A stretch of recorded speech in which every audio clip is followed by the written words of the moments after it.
మకర రాశి మంత్రము. యశ్చిదాపో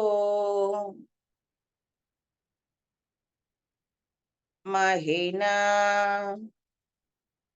పర్యపశ్యత్ దక్షం దధానా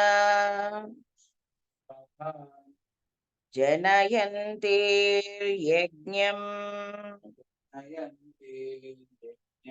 యో దేవేష్వధి దేవ ఏక ఆసీత్ తస్మై దేవాయ హవిషా విధేమా.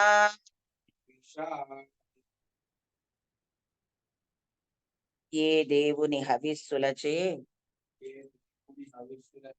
అర్చించుచుంటిమో ఆయనకు నమస్కారము. ఎవని అందలి జలముల యందు దక్షుడు యజ్ఞముగా ధరింపబడుచున్నాడు. ఎవరు దేవతలందరకు అధిపతి అయి ఏకముగా నున్నాడో అట్టి దేవుని కొరకు మేము హవిస్సులను ధరించుచున్నాము.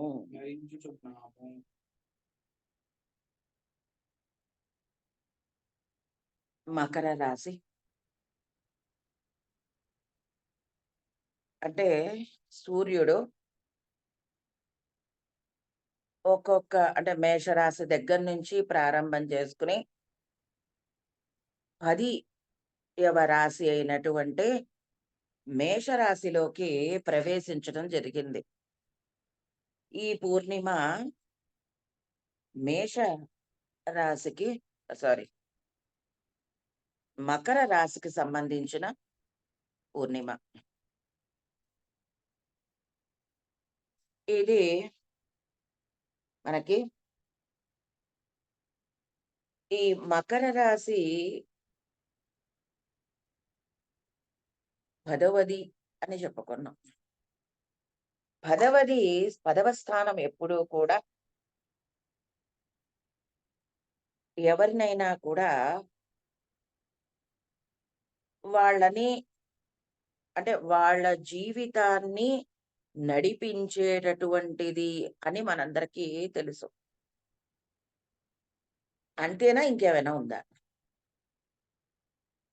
10వది ఎప్పుడూ కూడా ప్రకృతి పరిపూర్ణమైనటువంటి స్థితి అనేది 9వ స్థితిగా చెప్పబడుతుంది ఎప్పుడైనా కూడా. మరి ఈ 10వది ఏంటండి అని అనంటే 10వ స్థితి ఎప్పుడూ కూడా పరమాత్మ జీవుడుగా దిగి రావటం అనేటటువంటిది జరిగేటటువంటి సమయము. అంటే ఆ స్థితిలో నిర్వర్తింపబడేటటువంటిది. అదే మనకి ఇంకొక ఇదిగా చెప్పినప్పుడు దీంట్లో కూడా మనకి పురుష సూక్తంలో వస్తుంది. ఏమని అనంటే సృష్టి మొట్టమొదటగా ఎలా వచ్చింది అనంటే అత్యతిష్ట దశాంగుళం అని అన్నారు. అంటే 10 అంటే మామూలుగా మనకి తెలిసిన 1, 2, 3, 4 నెంబర్ కాన్సెప్ట్. అంతకు మించి మనకి తెలియదు. కానీ ఈ యొక్క సృష్టి ఆవిర్భావము తర్వాత దాని వ్యక్తీకరణ మొత్తం అంతా కూడా 10 స్థితులలో జరిగింది అని చెప్పబడేటటువంటిదే అత్యతిష్ట దశాంగుళం. అంటే జీవుడికి మామూలుగా 10 వేళ్లుగా వచ్చాయట అని అంటారు. 10 వేళ్లుగా వచ్చాయి. మనకు కూడా అంగుళం అనగా వెంటనే వేళ్ళు అని చదువుకుంటాం. అంటే 10 స్థితులుగా వ్యక్తమైనటువంటిది. పరమాత్మ భూమి మీదకి అవతరించుట అనని చెప్తారు దాన్నే. అది ఈ యొక్క మకర రాశిలో సూర్యుడు సంచారం చేస్తున్నప్పుడు జరిగేటటువంటిది. అంటే ప్రతిరోజు కూడా అంటే ఈ ధనుర్మాసం అంతానండి. ఇప్పుడు ఏం చేయాలి? ఏంటి? అంటే పొద్దున్నే లేవాలి. పొద్దున్నే సూర్యుడు ఉదయించకుండానే చెయ్యాలి. అంటే ఏదైనప్పటికీ కూడా సూర్యుడు ఉదయించడానికి 2 గంటల పూర్వమే లేచి చేయటం చేత ఏమవుతుంది అనంటే, మనకి ఇక్కడ సూర్యుడు మన యందు ఈ మేలుకొలపడానికి ఆయన నుంచి ఒక తేజస్సు మన లోపలికి ప్రవేశిస్తుంది. అందుకనే ఎవరైనా కూడా చెప్పేటటువంటి ఏంటి అనంటే, సాధన ఎప్పుడూ కూడా బ్రాహ్మీ ముహూర్తంలో జరగాలి అనంటారు. ఒక ప్రార్థన కావచ్చు, ఒక వేదాధ్యయనం కావచ్చు, లేకపోతే ఒక అర్చన కావచ్చు. ఏదైనా బ్రాహ్మీ ముహూర్తంలో కనక చేసినట్టయితే ఏమవుతుంది? మనకి ఆ యొక్క శక్తి మన యందు ప్రవేశిస్తుంది. అంటే మనం మేల్కొని ఉండటం చేత మరింత అంటే మనం పడుకున్నా ప్రవేశిస్తుంది. నిద్రపోతుంటే మాత్రం ప్రవేశించదా? ఆయన చేయాల్సిన పనైతే ఆయన చేస్తూ ఉంటాడు. కానీ అది మన యందు మేల్కొని పని చేయాలి. ఆ శక్తి మన యందు పని చేయాలి అనంటే ఒక్కటే. ఏంటి అననంటే, మనము ఆ సమయానికి మేల్కొని దాన్ని మన లోపలికి ఆహ్వానించినట్టయితే, అప్పుడేమవుతుంది, ఆ అంతర్యామి ప్రజ్ఞ మనలో ఆ శక్తి ప్రసరించడం చేత అది మేల్కొని పని చేయటం ప్రారంభమవుతుంది. అదే పరమాత్మ అవతరించుట అని చెప్పబడింది. అదే విశ్వామిత్రుడు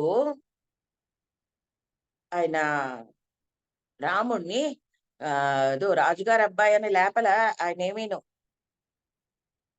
ఆయన చెప్పిందేంటి? కౌసల్య సుప్రజారామ అనంటే ఏమిటంటే, ఆయా జీవులలో ఉండేటటువంటి ఆ అంతర్యామి ప్రజ్ఞని ఆయన మేల్కొల్పటం అనేది జరిగిందక్కడ. ఇది అందులో ఉన్నటువంటి అంతర్లీనంగా ఉన్న విషయం. దాన్ని మనము ప్రతిరోజు ఏం చేస్తాం? పరమాత్మని ధ్యానం చేసుకోవడానికి పొద్దున్నే సుప్రభాతం పలకాలండి దేవుడికి అంటారు. మనం లేపితే గాని ఆయన లేవకపోవటం అనే మాట ఉండదు. మనం చేయవలసింది ఏంటి అనంటే, మనము ఆ యొక్క ప్రజ్ఞని మేలుకొల్పటం అనేది జరుగుతుంది.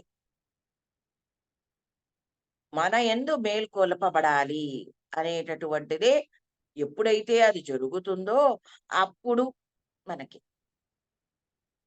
ఆ యొక్క స్పర్శ మన యందు ప్రవేశించడం చేత మనము ఆ ప్రజ్ఞ మన యందు మేల్కొని పనిచేస్తూ ఉంటే, మనము భూమి మీదకి ఎందుకు దిగొచ్చాం?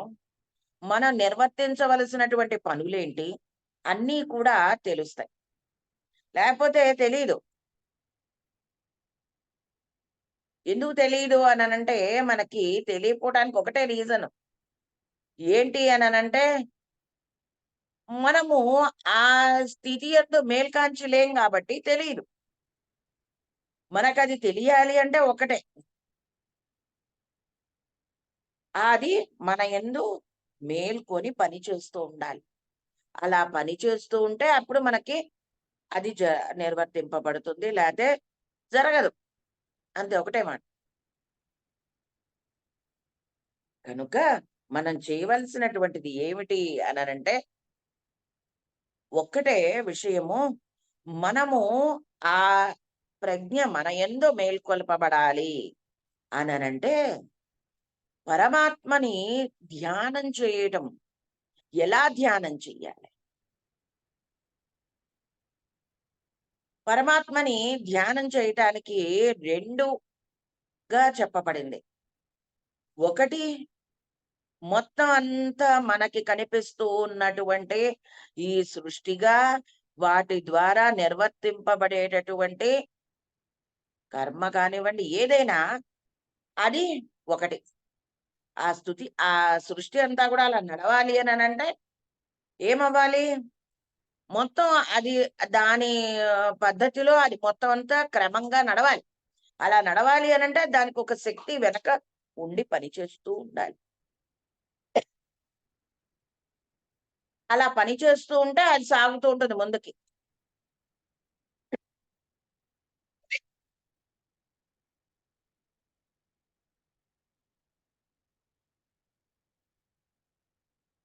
లేపోతే ఎలా చేస్తుంది? చేయదు. మొత్తం అన్ని ఇప్పుడు మనం ఉన్నాం. మనం శ్వాస తీసుకుంటున్నాం, విడిచిపెడుతున్నాం. మనం తీసుకున్న ఆహారం ఉంది. అది డైజెస్ట్ కావడానికి, పచనం కావడానికి ఒక శక్తి కావాలి. మనం కూర్చొని లోపల ఇది చేస్తుంటే అవుతుందేంటి? మనం కూర్చొని శ్వాస తీసుకుంటూ ఉంటే అవుతుందా? మనం కూర్చొని లోపల హార్ట్‌ని పంప్ చేస్తూ ఉంటే అది అవుతుంటుందా? కాదు. ఇవన్నీ ఇలాగ నిర్వర్తింపబడాలి అననంటే వ అవి పని చేయడానికి ఒక శక్తి అనేది కావాలి. ఆ శక్తి ఎలా ఉంటుంది అననంటే మన ప్రమేయము లేకుండా పని చేస్తూ ఉంటుందది. మన ప్రమేయం లేకుండా పనిచేస్తూ ఉన్నటువంటి శక్తినే వాసుదేవుడు అననంటారు. అంటే ఇందరి హృదయములలో ఇందరి యందు కూడా వసించి ఉండేటటువంటి వాడు. ఆయన ఆ రకంగా ఉండటం చేత మనకి మనలో అనేకమైనటువంటివన్నీ కూడా జరుగుతూ ఉంటున్నాయి అలాగా. నడవాలి అననంటే అక్కడ ఎన్నో పని చేయాలి. మన బ్రెయిన్ పని చేయాలి. కోఆర్డినేషన్ కాళ్ళకి రావాలి. ఇన్‌స్ట్రక్షన్స్ అవి ముందుకు కానీ అది కూడా ఒక క్రమబద్ధంగా రావాల నడక.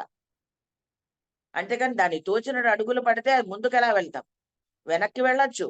ఒక్కాలొక్కాలు మెలి పడిపోయి పడిపోవచ్చు అక్కడే.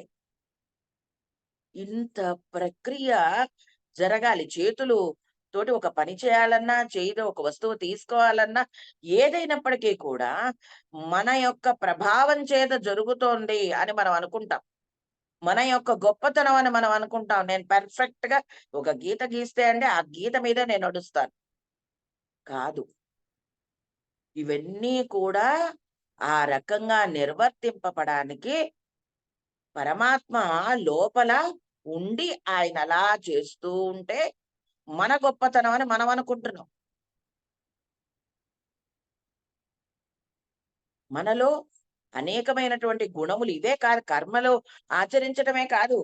గుణముల రూపంగా కూడా ఆయనే ఉన్నాడు. ఓ మంచి పని చేయాలన్నా, అవతల వాడిని చూసి తిట్టుకోవాలన్నా, దేనికైనప్పటికీ కూడా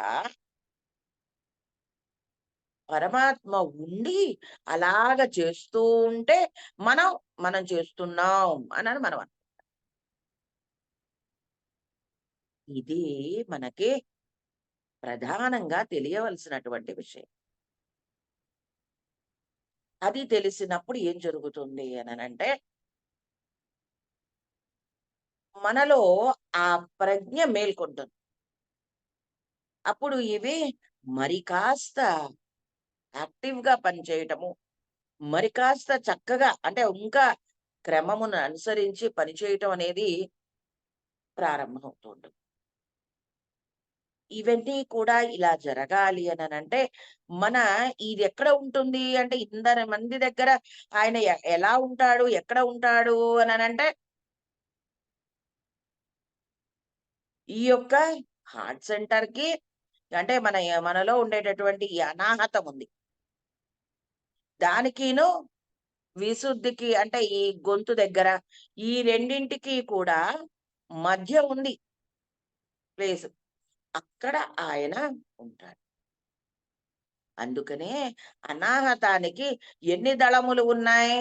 12 దళములు ఉన్నాయి అని చెప్తారు.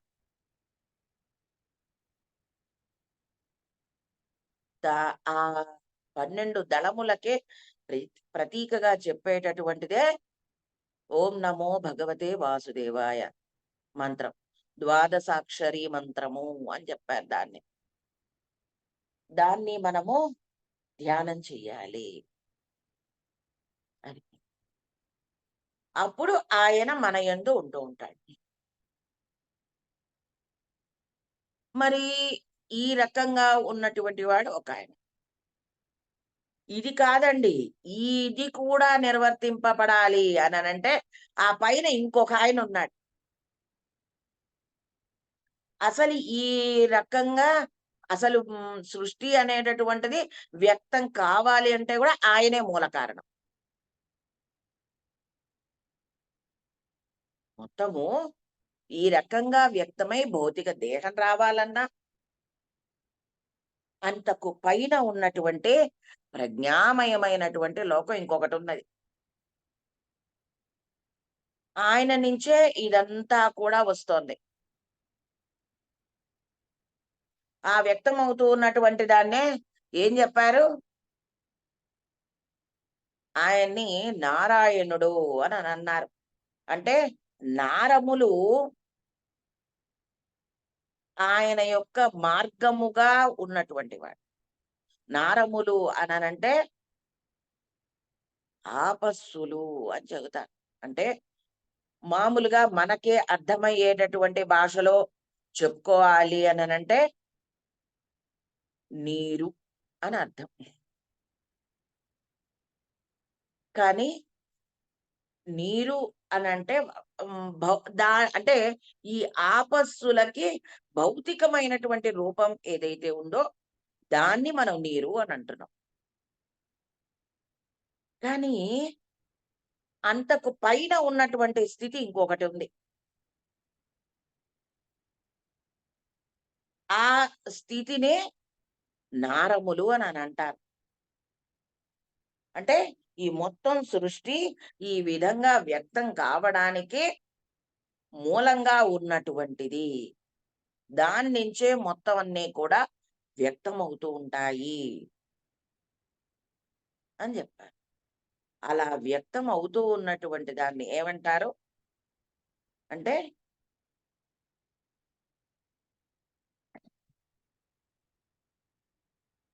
నార అయనము. ఆయన యొక్క మార్గముగా ఉన్నటువంటి వాడు. ఆయన్నే నారాయణుడు అని అంటారు.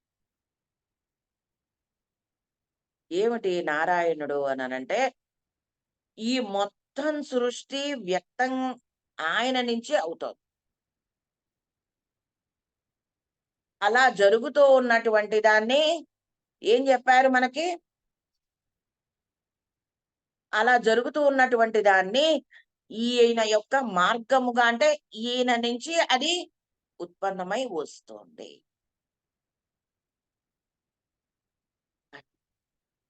కనుక పరమాత్మ మనకి ఏ రకంగా దర్శనమిస్తాడుట అనంటే, సృష్టి జరగాలి అంటే ఆయనే మళ్ళీ దిగి రావాలి సృష్టి చేయటానికి. అంతే కదా! మరి ఇంకొక ఎక్కడి నుంచి రాదు మనకి. రావాలి అననంటే ఆయనే భౌతికంగా భూమి మీదకి రావాలి. అలా వచ్చినప్పుడు ఆ సృష్టి అనేటటువంటిది క్రమాన్ని అలాగా జరుగుతూ ఉంది. ఇది వ్యక్తం కావడానికి పూర్వం ఉన్నటువంటి స్థితి ఒకటి. అది. ఆయన్ని నారాయణుడు అననంటారు. ఈయనని ఇలా. మొత్తము అందుకనే మాస్టర్ గారు మనకి ఈ ఎంత చిన్న పద్యంలో ఎంతో విషయాన్నిచ్చారు. ఆ గోదావైభవంలో. ఏమనొస్తుంది? నిలువుగా వెంకటేశ్వర లలితమూర్తి అడ్డమై రంగసాయిగనధిగమించి. సృష్టి ఏ రకంగా వ్యక్తం అవుతుంది అంటే ఆయనే దిగి రావాలి. సృష్టి చెయ్యాలి అనని. అదేనండి తొలి ఏకాదశి రోజు జరిగేటటువంటిది. ఆయన పడుకుంటాడండి. దీన్ని శయన ఏకాదశి అంటారండి. ఆయనేమో యోగ నిద్రండి. అవేవి కావు. విషయం ఏంటి అననంటే, ఆయన ఈ సృష్టి అనేటటువంటి దాన్ని భౌతికమైనటువంటి రూపాన్ని ఇవ్వటం కోసం ఆయనే దిగి రావటం. అది తొలి ఏకాదశి రోజు జరిగేటటువంటిది. మరి ముక్కోటి రోజు జరిగేటటువంటిది ఏంటండి అనంటే, ఇక్కడ జరిగేటటువంటిది ఏంటి అనంటే, ఆయన దిగి వచ్చినటువంటి వాడు ఆయన. ఇది పైకి మళ్ళా ప్రయాణం నడిపిస్తుంది. ఎలాగా అనంటే పరమాత్మని చేర్చడానికి. పరమాత్మ దగ్గరికి మనని చేర్చేటటువంటి మార్గము ఒకటి. ఆయన భూమి మీదకి దిగి రావటం అనేది ఒకటి. ఈ భూమి మీద సృష్టి రావటం అనేటటువంటిది ఒకటి. అందుకనే దాన్ని ఏమంటారు? పితృయానము అననన్నారు. అంటే ఈ ఎక్స్‌టర్నలైజేషన్ అనేటటువంటి మొత్తం సృష్టి భౌతికమైనటువంటి రూపాన్ని ధరింపజేయటానికి జరిగేటటువంటి ప్రక్రియ అంతా కూడా ఇక్కడ జరుగుతుంది. ఇక్కడకి వచ్చేటప్పటికి మకర రాశిలోకి వచ్చేటప్పటికి ఏమవుతుంది అననంటే, ప్రయాణం ఊర్ధ్వముఖంగా జరుగుతుంది. దాన్ని అంటే మామూలుగా ప్రతి రాశిలోకి సూర్యుడు రావడాన్ని సంక్రమణము అని చెప్పుకున్నప్పటికీ, ఇక్కడికి వచ్చేటప్పటికి విశేషంగా ఉంటుంది. ఏమిటి ఆ విశేషము అననంటే, పరమాత్మ వైపు అంటే ఆయన దీనికి మనని నడిపిస్తుంది ముందుకది. పైకి మన అలా నడిపించినప్పుడు మనము ధ్యానం అంటే ఆయనని చేరటం అనేటటువంటిది సాధ్యం. అది మనకి ఇక్కడ చెప్పినటువంటి విషయం.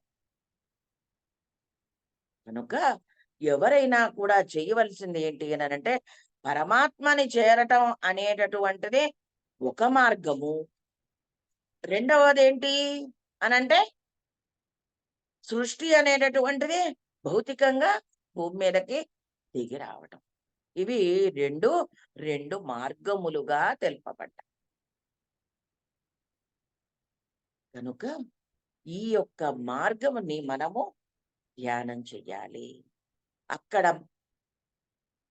క్యాన్సర్ మకర కాదు కర్కాటక రాశిలో జరిగేటటువంటిదేంటి అననంటే ఆయన ఈ సృష్టి అనేటటువంటి కార్యక్రమాన్ని భౌతికంగా నిర్వర్తింప చేయటం కోసం భూమి మీదకి రావటం అనేటటువంటి ప్రక్రియగా ఆయన వ్యక్తమవుతూ ఉంటాడు.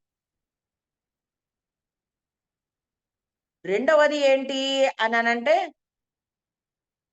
తిరిగి మళ్ళా అంటే ఈ చేసినటువంటి వచ్చారు అందరూ అంతా బాగుంది. అన్నీ అయ్యాయి. కానీ వాళ్ళకి అటైన్ కావాల్సినటువంటిది ఒకటి ఉన్నది. అది తెలుసుకోవాలి. అంటే మనం ఎవరము? ఎక్కడి నుంచి వచ్చాము? మనం నిర్వర్తించవలసినటువంటి పని ఏంటి? ఇవన్నీ తెలియాలి. ఇలా తెలియాలి అనంటే మన ప్రయాణం ఎటు సాగాలి? మళ్ళీ కళ్ళు మూసుకొని ధ్యానం చేయటం. అంటే అంతర్ముఖంగా కళ్ళు మూసుకొని మొత్తం ఇంతసేపు మనం ఇన్ని రోజులుగా పరమాత్మని ఇన్ని రూపములుగా, ఇన్ని కర్మలుగా, ఇన్ని చేష్టలుగా, ఇంతగా చూసినటువంటి పరమాత్మని కళ్ళు మూసుకొని మన యందు ఆయన నిర్వర్తించేటటువంటిది ఏమిటి అనేది గమనించాలి. కళ్ళు మూసుకొని మనం ధ్యానం చేస్తూ ఉన్నప్పుడు మన లోపల ఉన్నటువంటి ఆ అంతర్యామి ప్రజ్ఞ గురువు యొక్క అనుగ్రహం చేత అది మేల్కొల్పబడుతుంది. మనకు అది తెలిసేటట్టుగా చేసి అది మన యందు మేల్కొలుపుతాడాయన. అందుకు కావాలి గురువు. అంతేగాని మనకి గురువు ఇంక దేనికండి? నాకో సమస్య వచ్చిందండి. నాకది తీర్చమనో, లేపోతే గనక ఇంకోటనో, ఇంకొకటనో కాక మనకి అసలు చాలా అంటే గురువుని మనం ఎంత చిన్న చిన్న విషయాలకు కూడా మనం అడుగుతూ ఉంటాం. ఆ పదాన్ని కూడా చాలా తక్కువగా వాడతాం మనం. కానీ అది కాదు.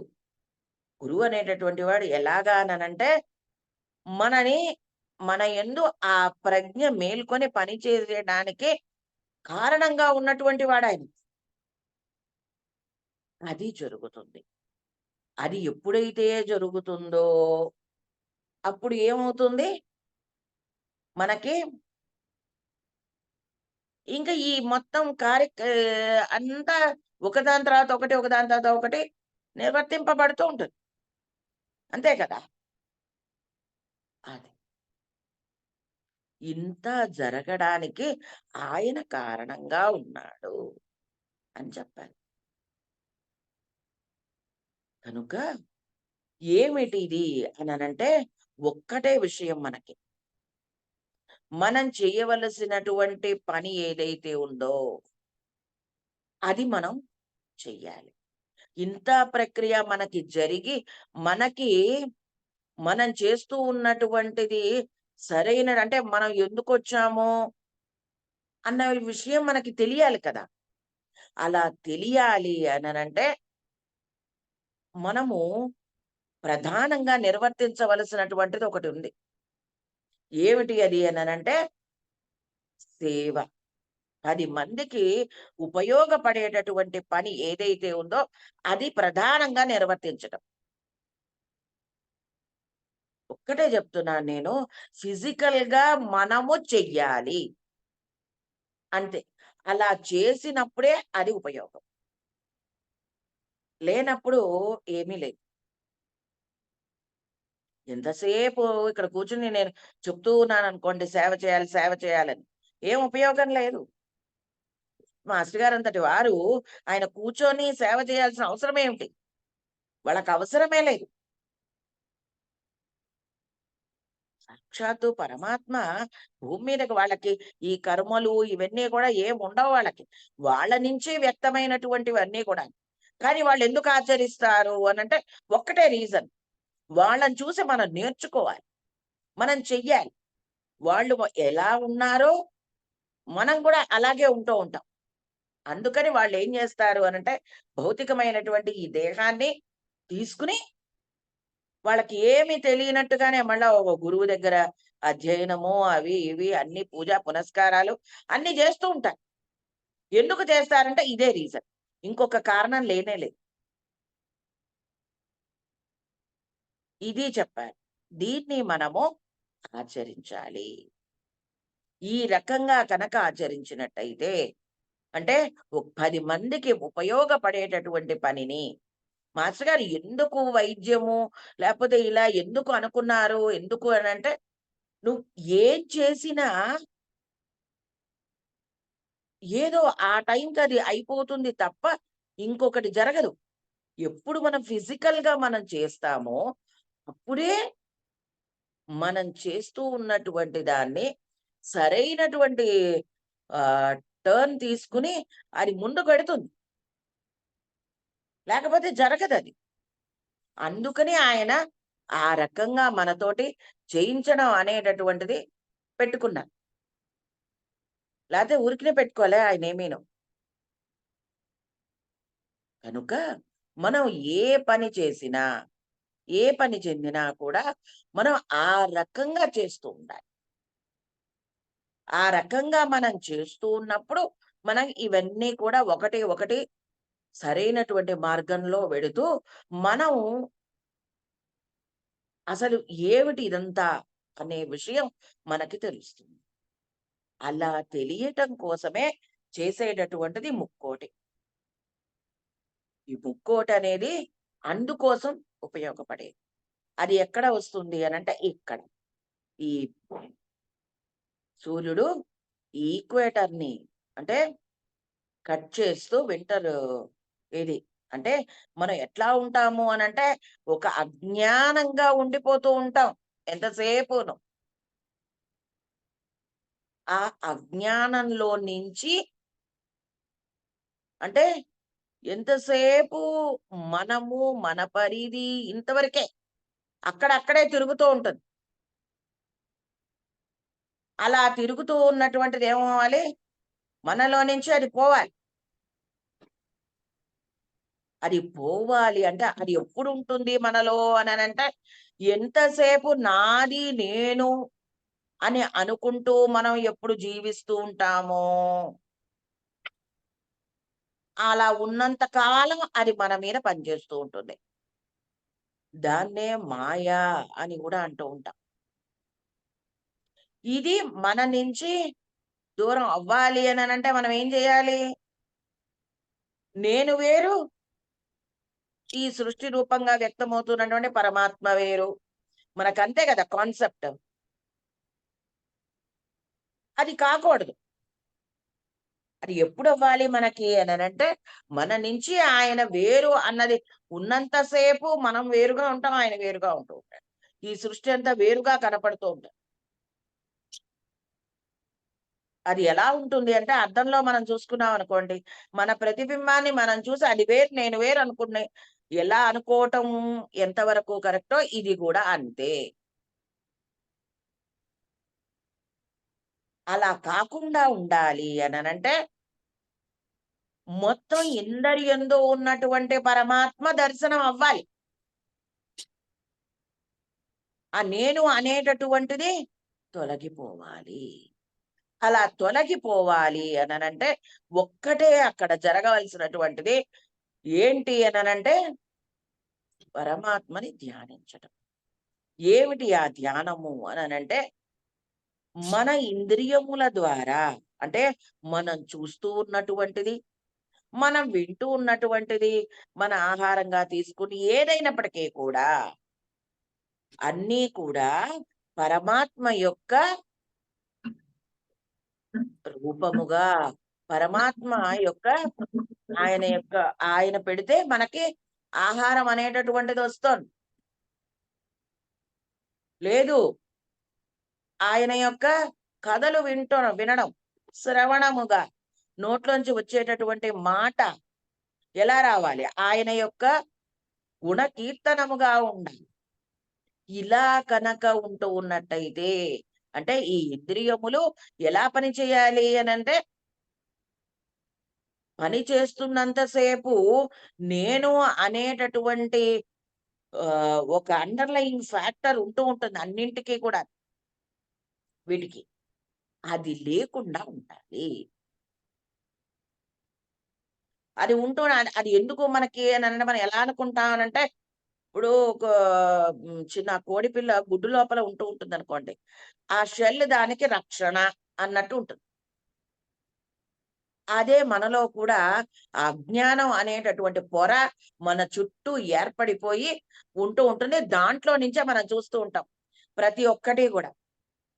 మన పిల్లలు, మన సంసారము, మన తోబుట్టువులు, వాళ్ళు, వీళ్ళు ఏ పేరైనా పెట్టండి. అంతా కూడా అందులో నుంచే చూస్తూ ఉంటాం. దాన్నే మన పర్స్పెక్టివ్ అని అంటూ ఉంటాం చూడండి. అది. మాయా ఇవన్నీ పక్కకు పెట్టుకుంటే, నా పాయింట్ ఆఫ్ వ్యూ, నా పర్స్పెక్టివ్ అని అంటూ ఉంటామే అది. అది పోవాలి. అలా పోవాలి అననంటే ఏమవ్వాలి?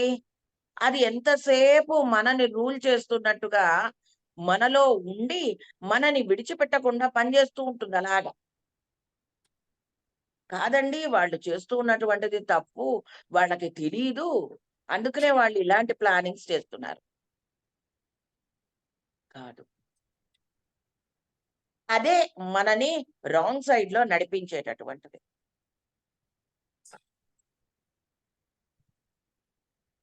అయితే ఎంత కాలం ఇది సాగుతుంది అనంటే, మనము అది చేస్తున్నంత సేపు, ఆ అజ్ఞానంగా మనం ఉంటున్నంత సేపు, మన ఆలోచన మనకుంటున్నంత సేపు అది మనకుంటూనే ఉంటుంది.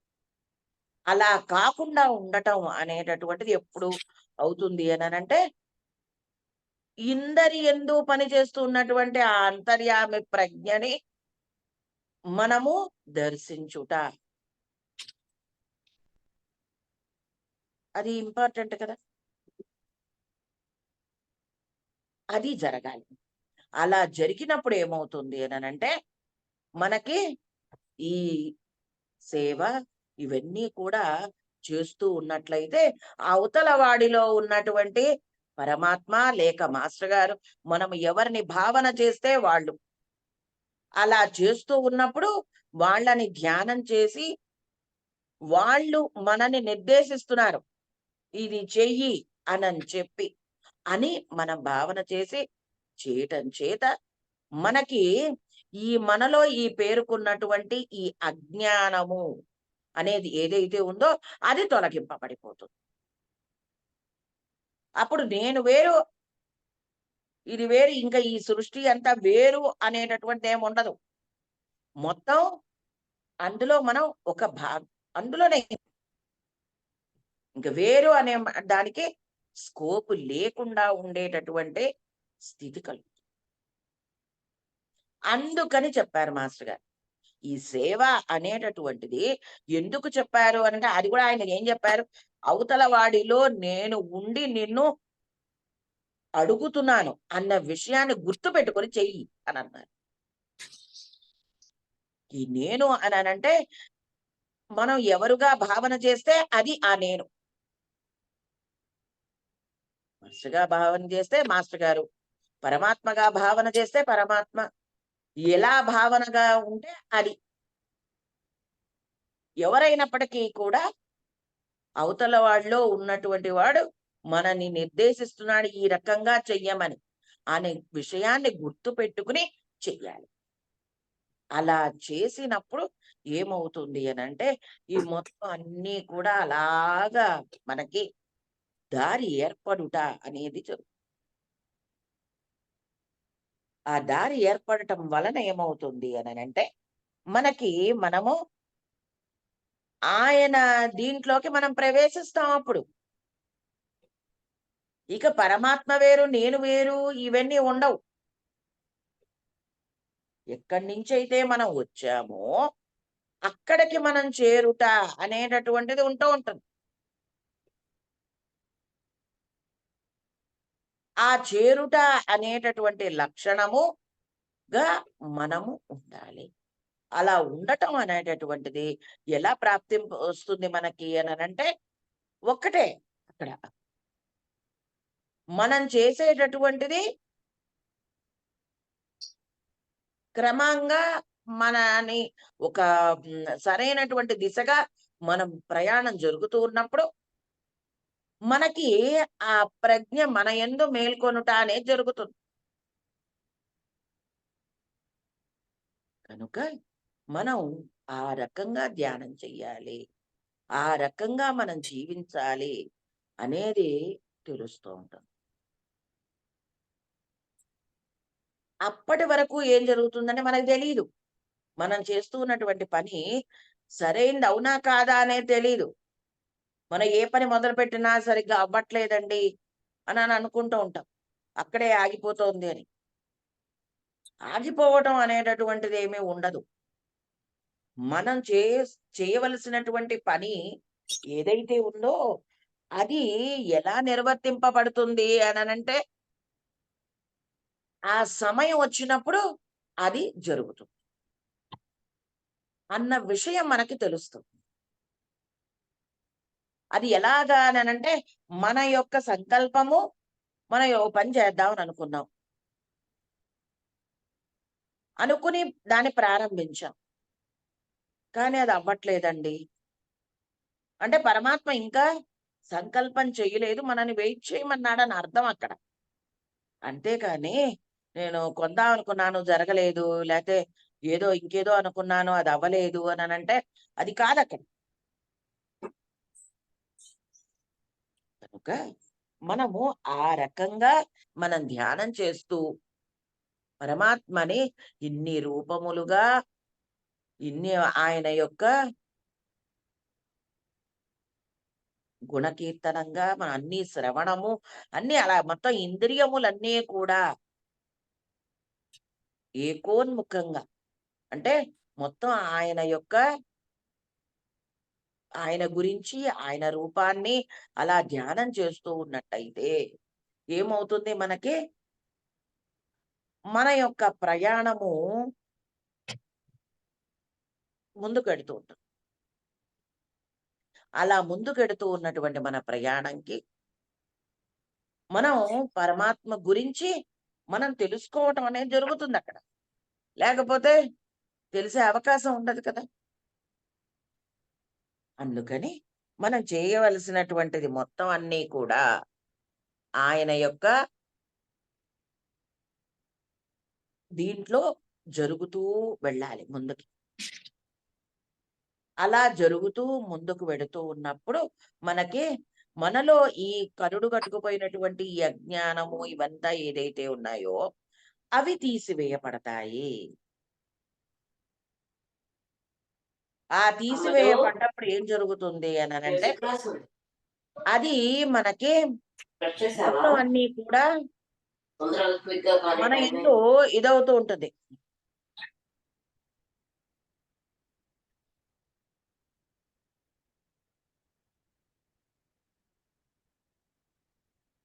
కనుక మనం చేయవలసినటువంటిది దాన్ని మనం చేసుకుంటూ పెడుతూ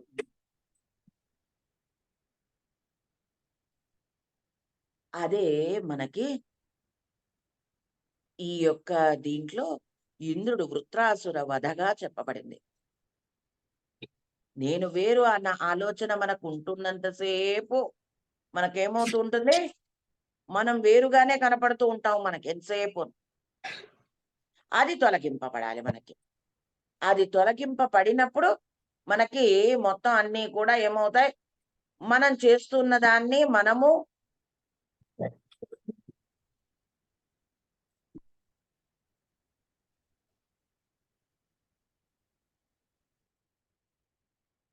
అది జరగాలి. అదే వృత్రాసుర వధగా ఇంద్రుడు ఆయన యొక్క వజ్రాయుధంతోటి తొలగించాడుట. వృత్రాసురుని సంహరించాడుట అని. అది. ఈ రకంగా సాగవలసినటువంటి దాన్ని మనం చేసుకుంటూ వెడుతూ ఉంటే, మొత్తం అన్నీ కూడా ఒక్కొక్కటి, ఒక్కొక్కటి మనకి దర్శనం అవుతూ ఉంటుంది. ఈ రకంగా దర్శనం అవ్వడం కోసమే ఈ అందులో మామూలుగా ఈ ఏమంటాం ఈ మృగశిర మార్గశిర పూర్ణిమకి మృగశిర నక్షత్రంలో పూర్ణిమ రావాలండి. అంటే మనలో ఆ అంతర్యామి ప్రజ్ఞ మేల్కొల్పడానికి ఉపయోగపడేటటువంటిది అది. మృగశిర మామూలుగా ఏంటి మృగశిర నక్షత్రం అనంటే ఈ యొక్క అంకురించేటటువంటి శక్తి కలిగినటువంటిది. మరి అది ఎప్పుడు రావాలి అనంటే ఎప్పుడు మనకి ఈ సమ్మర్ సాలిస్టిస్ ఉంటుంది కదండీ! అప్పుడు రావాలి. అంటే ఈ తొలేకాదశి ఇది ఉంటుంది కదా! అప్పుడు రావాల్సినటువంటిది. మరి ఇప్పుడెందుకొచ్చింది అననంటే, ఇక్కడ ఉండేటటువంటిది దైవీ తత్వం. అంటే మనలో ఆ రకంగా ఆ ప్రజ్ఞ మేల్కొల్పడానికి ఉపయోగపడేటటువంటిది. ఆ సాధన అంటే ప్రతిదానికి కూడా 2 స్థాయిలు ఉంటూ ఉంటాయి. ఒకటి మామూలుగా ఈ భౌతిక ప్రపంచంతోటి ఇది ఉంటూ ఉండేటటువంటి. రెండవదేంటి? పరమాత్మ అంతర్యామి తత్వాన్ని తెలుసుకునేటటువంటి తత్వం ఒకటి. ఇవి 2 తత్వాలు. ఇలా ఉండాలి అననంటే ఏం జరగాలి? ఆ తత్వం మేల్కొల్పబడుతుంది. అది మేల్కొల్పబడడం కోసమే ఇక్కడ వస్తుంది. అందుకోసమే చెప్పేది ఈ యొక్క సంక్రమణము అందుకనే ప్రత్యేకంగా వాడేటటువంటిది. మన యందు ఆ యొక్క శక్తి మేల్కొల్పి పని చేయబడుతుంది అని చెప్పారు పెద్దవాళ్ళు. ఆ రకంగా అది మేలుకొలిపి మనని ఊర్ధ్వముఖంగా ప్రయాణం సాగిస్తుంది. ఆ ఊర్ధ్వముఖంగా ప్రయాణం సాగించడం చేత పరమాత్మ యొక్క సాన్నిధ్యంకి మనము చేరుకుంటాం. అలా మేల్కొల్పడం కోసమే చేసేటటువంటిది ఈ యొక్క మకర రాశిలో ధ్యానం.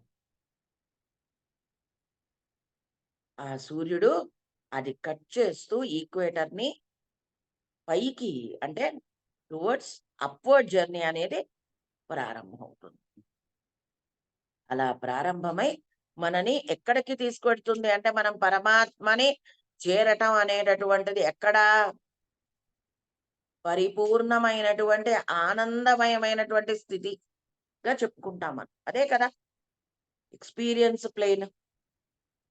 ఆ ఎక్స్‌పీరియన్స్ ప్లేన్‌లోకి మనని లిఫ్ట్ చేస్తుంది ఈ యొక్క సాధన. ఈ మాసంలో మనం చేసేటటువంటిది ఏమవుతుంది అనంటే, అక్కడ పరిపూర్ణమైనటువంటి స్థితిలోకి దారి చూపిస్తుంది.